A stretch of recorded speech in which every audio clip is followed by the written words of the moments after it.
ప్రయత్నం దేవుని స్తోత్రం. 2024వ సంవత్సరం మే మాసంలో ఎన్నికలైన తర్వాత మొదటిగా ప్రభు సన్నిధిలో మనం ఈ విధంగా కూడుకోవటం ఆశీర్వాదకరం, జ్ఞాపన దినం. ఈ దినాన్ని బట్టి మనము సామెతలు ఈరోజు ప్రారంభించున్నాం. దాని గురించి సందేశం అని కాదు, కానీ యెహోవా యందు భయము భక్తి కలిగి ఉండే జ్ఞానమునకు మూలము. చదువుపెట్టి కంటెస్ట్ ప్రతివరకు అనగా the fear of the lord is beginning of wisdom. ఇది ప్రపంచంలో మనందరూ ఒప్పుకున్న సత్యమని దీన్ని ఒక కొటేషన్గా మార్చారు. బైబిల్ వాక్యాన్ని ప్రతి విద్యాలయాలు, ప్రతి ఎడ్యుకేషన్ ఇన్స్టిట్యూట్ మీద ఏం రాస్తారంటే the fear of the lord is the beginning of wisdom. యెహోవా యందు భయము భక్తి కలిగి ఉంటే జ్ఞానానికి మూలం అని ప్రపంచ దేశాలన్నీ కూడా ఇది బైబిల్లో ఉన్న కొటేషన్ అని సాంప్రదాయ ప్రకారం రాయరు, కానీ దీని ఒక కొటేషన్గా, ఇది ఒక సూక్తిగా ఒప్పుకున్నటువంటి ఈ మంచి వాక్యాన్ని మొదటి అధ్యాయంలో మనం ధ్యానం చేస్తున్నాం. కనుక ఈ రోజున అమ్మగారు వచ్చి మరి నేటి సందేశాన్ని చూసగా ప్రేమతో ఆహ్వానిస్తున్నాం. అందరు కలిసి ఒక పల్లె పాడుతూ వారికి సమయంతో దయచేసి ఆహ్వానిస్తున్నాం. హల్లెలూయా స్తుతి మహిమ ఎల్లప్పుడూ దేవుని సపోర్టుగా ప్రభుత్వంగా. హల్లెలూయా స్తుతి మహిమ ఎల్లప్పుడూ దేవుని చేతము.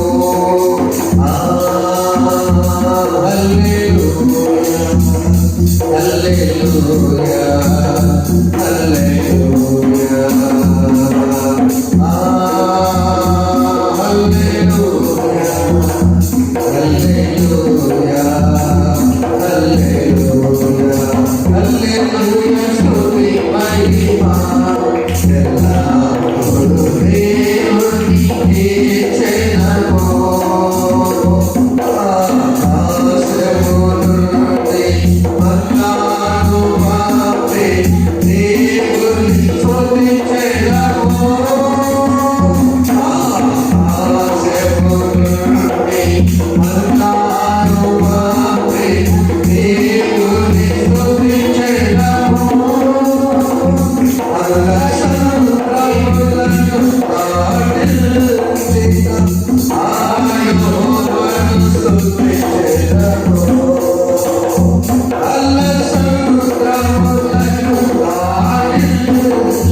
అన్ని భాషల్లో, భారతదేశంలో అన్ని భాషలు వచ్చిన పాట ఒక్క పాటే కాబట్టి సిద్ధిద్దాం. Thank you. God bless you. దేవుని నామానికి స్తోత్రములు. మీ అందరికీ నా హృదయపూర్వక వందనములు. నెట్టిగా ఇస్తున్న వారికి కూడా నా హృదయపూర్వక వందనములు. మంచి పాట పాడుకుందాం, దేవుని స్తుతించాం ఇప్పటి వరకు.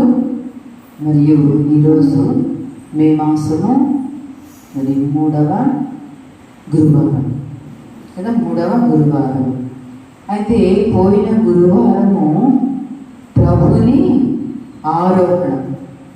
ప్రభు అయిన యేసుక్రీస్తు వారు సిలువ వేయబడి, చనిపోయి, సమాధి చేయబడి, తిరిగి లేచి మరల 40 దినములు లోకంలో అందరికీ కనపడి 40 దినముల తరువాత ఎక్కడి నుండి వచ్చారో అక్కడికి అందరూ చూచుచుండగా ఆరోహణ అయ్యారు.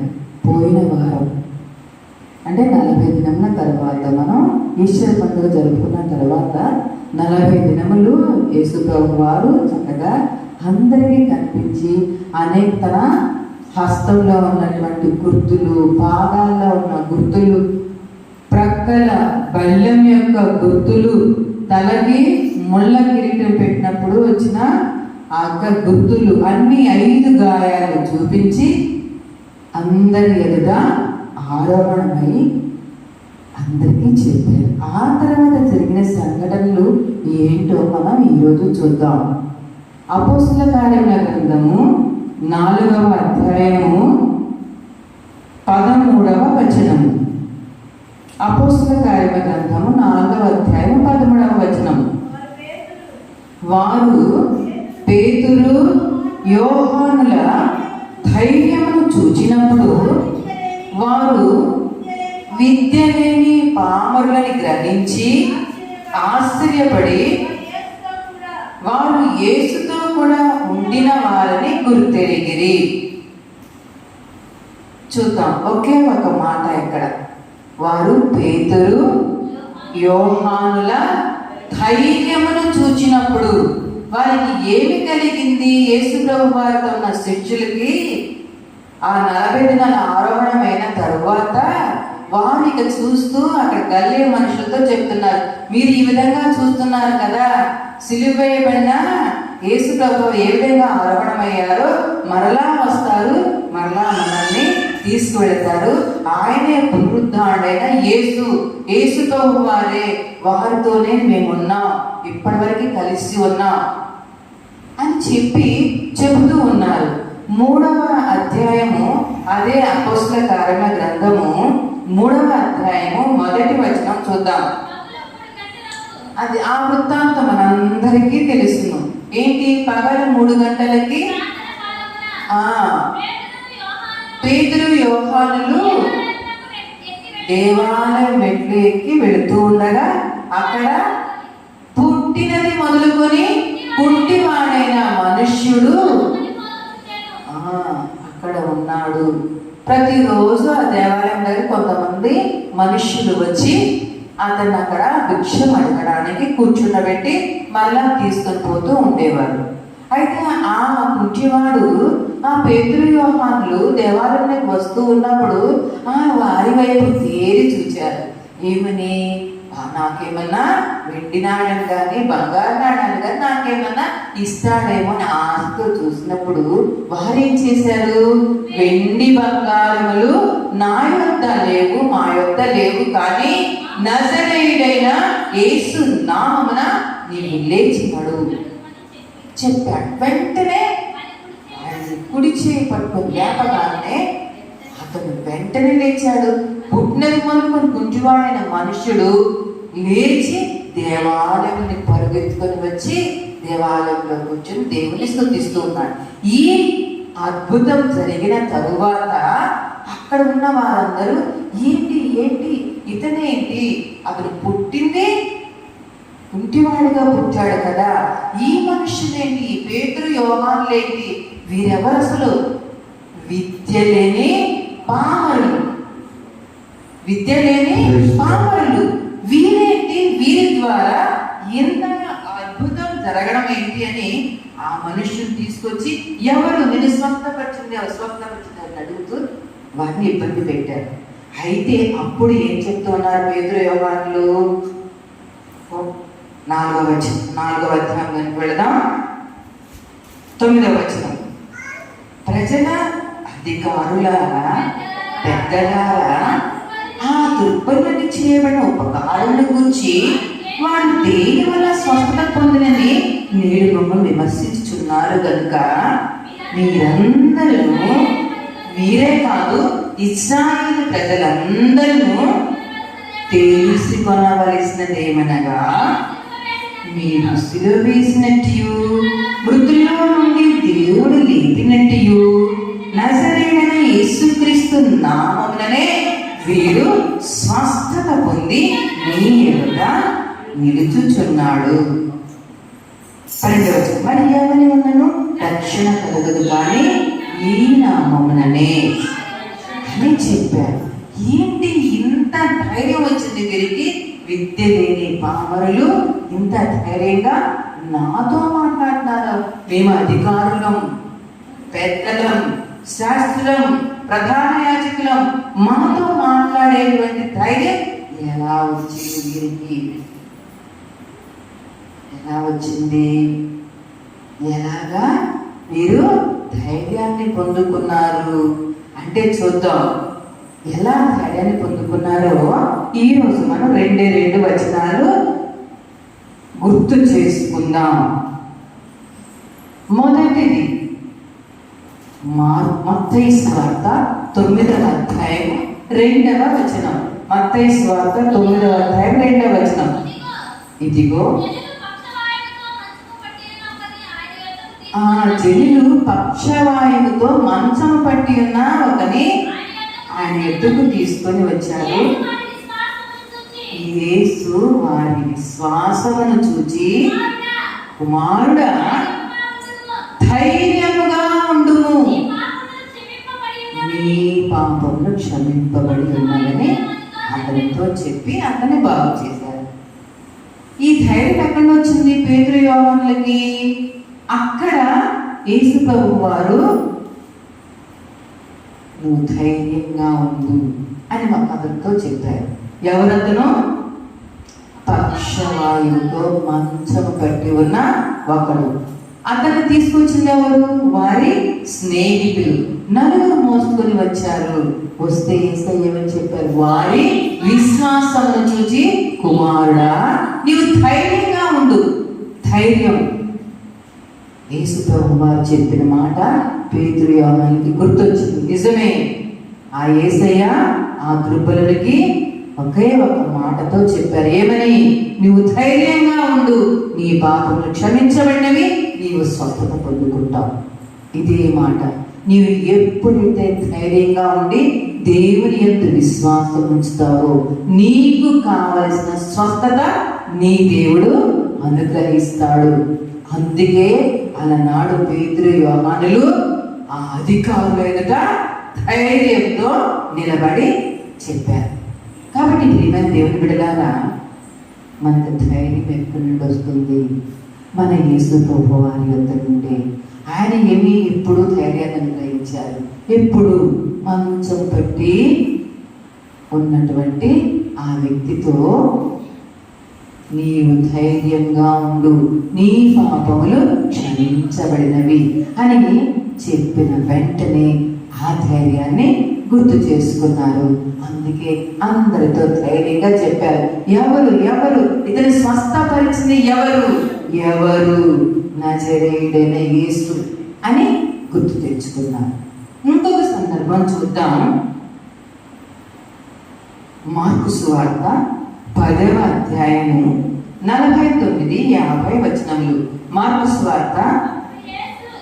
అప్పుడు యేసు నిలిచి వానిని పిలువుడని చెప్పగా ఆ గుడ్డివాడిని పిలిచి, ధైర్యం తెచ్చుకునుము, ఆయన నిన్ను పిలుచుచున్నాడు.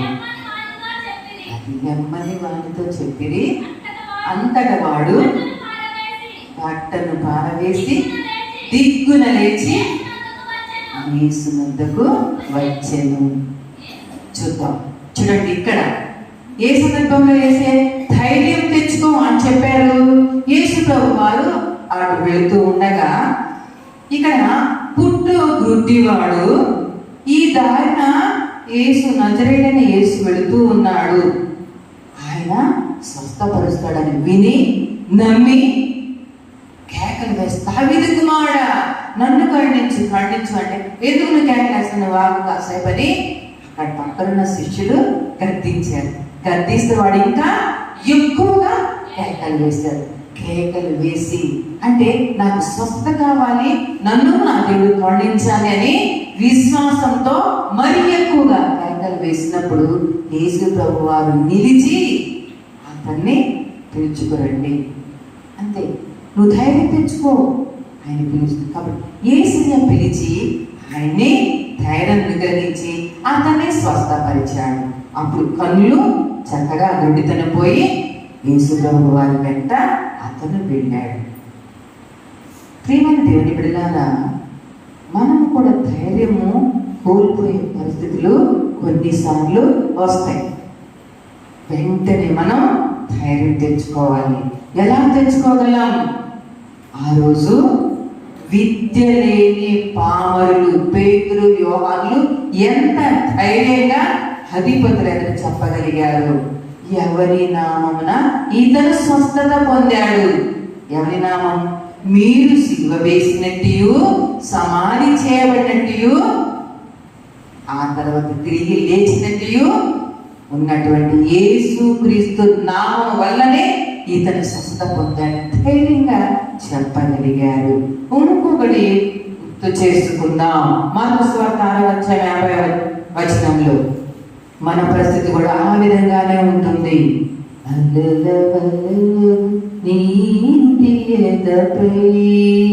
పెను తుఫాను గాలిలో ఎటుల సాగును నావా, ఎటుల సాగును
ఇలాంటి పరిస్థితుల ద్వారా పేతురు, యోహాను, యాకోబులు కూడా వెళ్ళారు యేసుతో పాటు కదా.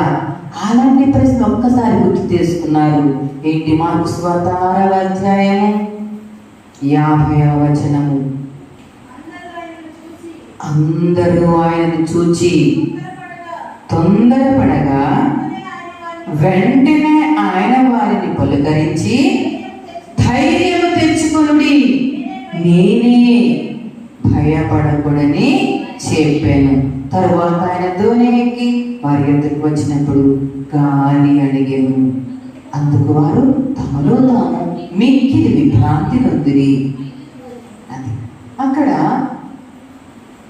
4వ జామున, రాత్రి ఇంచుమించు 4వ జామున వారికి గాలి ఎదురైంది, దోణి నడిపించడంలో వారు మిక్కిలి కష్టపడుతూ ఉన్నారు. యేసుప్రభు వారేమో వేరే దరికి వెళ్ళారు. యేసయ్య లేకుండా ఈ నావని నడిపించుకుంటూ శిష్యులు వెళ్తూ ఉన్నారు. గాలి ఎక్కువైంది. ఆ నావని నడిపించడం కష్టమైపోయింది. ఇక భయపడిపోయి ఇంకేముంది యేసయ్య కూడా లేరు నా దగ్గర, ఇంక మేము సముద్రంలో మునిగిపోవడమే అని భయపడుతూ ఉన్నప్పుడు యేసుప్రభు వారు ఏం చేశారు? అలల మీద నడుచుకుంటూ వచ్చారు. నడుచుకుంటూ వస్తూ ఉంటే శిష్యులు ఏమయ్యారు? అమ్మో ఏంటో భూతం వస్తుందని భయపడితే అప్పుడు యేసుప్రభు వారు చెప్పారు ఏమని? భయపడకుడి, నేనే, ధైర్యం తెచ్చుకోండి, నేనే ధైర్యంగా ఉండండి, మీరెందుకు భయపడుతున్నారు?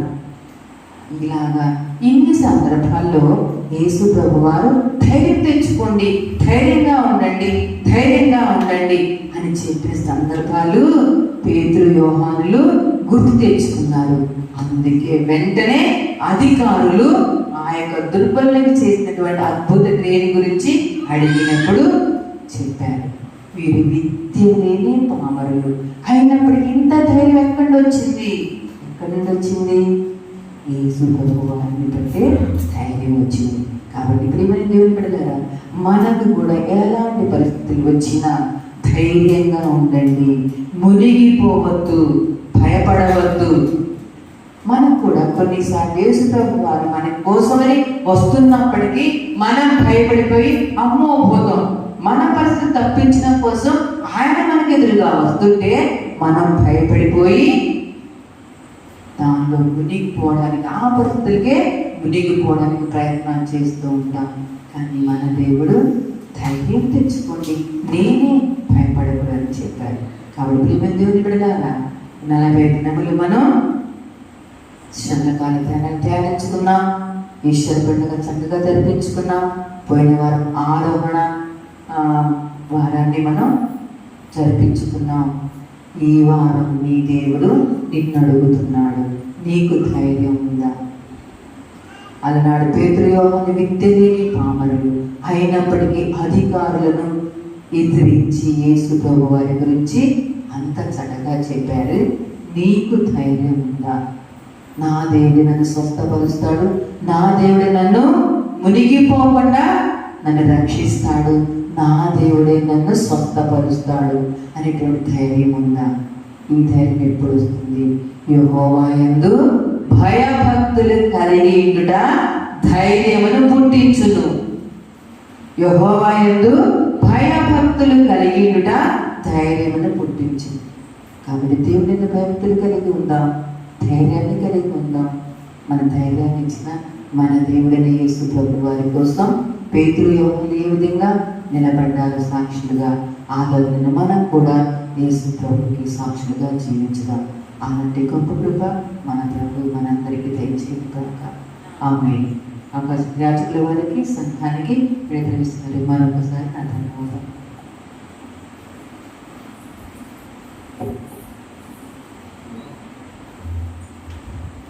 Praise lord. దేవుని స్తోత్రం.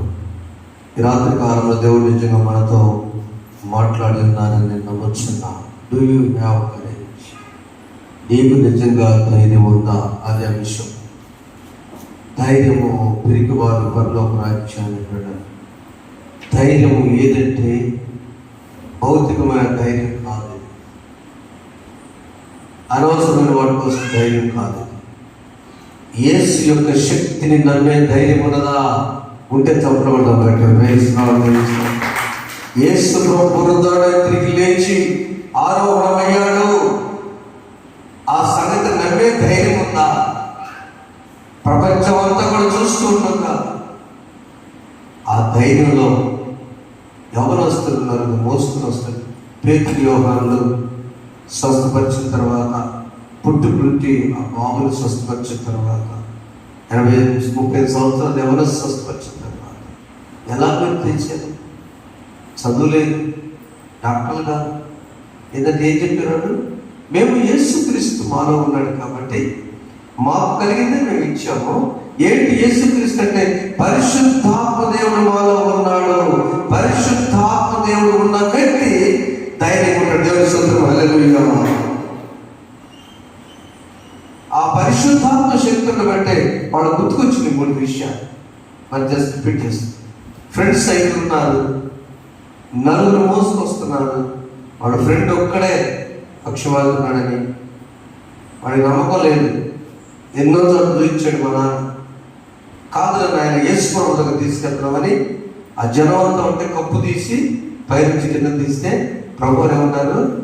ధైర్యముగా ఉండము. నీకు విశ్వాసం ఎందుకు లేదులే, నువ్వు ముందు ధైర్యంగా ఉండు, వారి విశ్వాసాన్ని బట్టి నేను విశ్వాసం. నువ్వు ధైర్యం ఉండు. ఏమిటి ధైర్యం తెలుసా? నేను శక్తివంతుడిని. ఆమె రెండో వ్యక్తి ఒక్కడే పుట్టివాడు దావీదు కుమారుడు. అందుకనే నువ్వు ధైర్యం తెచ్చుకో. అక్కడ యూత్గా ఒక 5 అనుకుంటారు. ఒక్కడే ధైర్యం తెచ్చుకో. స్వస్థ వచ్చింది. 3వది ప్రభు వారి శక్తి తెలియక నీళ్ల మీద నడిచే శక్తి పాట పాడారు కదా అమ్మగారు, అల్లవేలు నీళ్లపై. ఆ శక్తి తెలియక నీళ్ల మీద నడచగల సమర్థుడని, నీళ్లను భూమిగా చేయగల సమర్థుడని ఆనాడు మోషే సముద్రాన్ని 6 నెలలుగా చేయలేదా? అవునా? అంత శక్తివంతులని తెలియక ఉంటే మీరు ధైర్యంగా ఉండండి, నేనే నీ యేసు అన్నప్పుడు నేను కూడా నడుస్తానప్పుడు నడువు. ఏమైంది? నీ ధైర్యం ఉంటే ఈ నీళ్ళని సమస్యలైనటువంటి ఈ నీటి మీద నడపటి ధైర్యం ఉంటే అవి నేనేమి చేయను. ఆమేన్, ఆమేన్. ధైర్యం తెచ్చుకోండి. అలాంటి ధైర్యము నీకున్నదా అంటే ఆరోగ్యమైన యేసు శక్తి మనలో ఉన్నప్పుడు వాక్యం ద్వారా, విశ్వాసం ద్వారా, ప్రార్థన ద్వారా అది మనలో ఉన్నప్పుడు మన ధైర్యం ఉంటాం. అలా నడిపించడానికి పరిశుద్ధాత్మ మన సహాయం చేయను గాక. అవి పరిశుద్ధులు నీకున్నాను. వాక్యంలో ప్రతి బిడ్డను బలపరచండి, ధైర్యపరచండి. వారి ప్రతి సమస్య అలాంటివి అలా ఎక్కడ ఎదిగినా అది పడిపోతుంటున్నారని నమ్మి ముందు సాగు దయచేయండి. యేసు నామములో వేడుకొంచున్నాము తండ్రి, ఆమేన్. దేవుడిని దీవించునుగా, ఆమేన్. అప్పుడు పెంచుకుందాం. ఈ పాట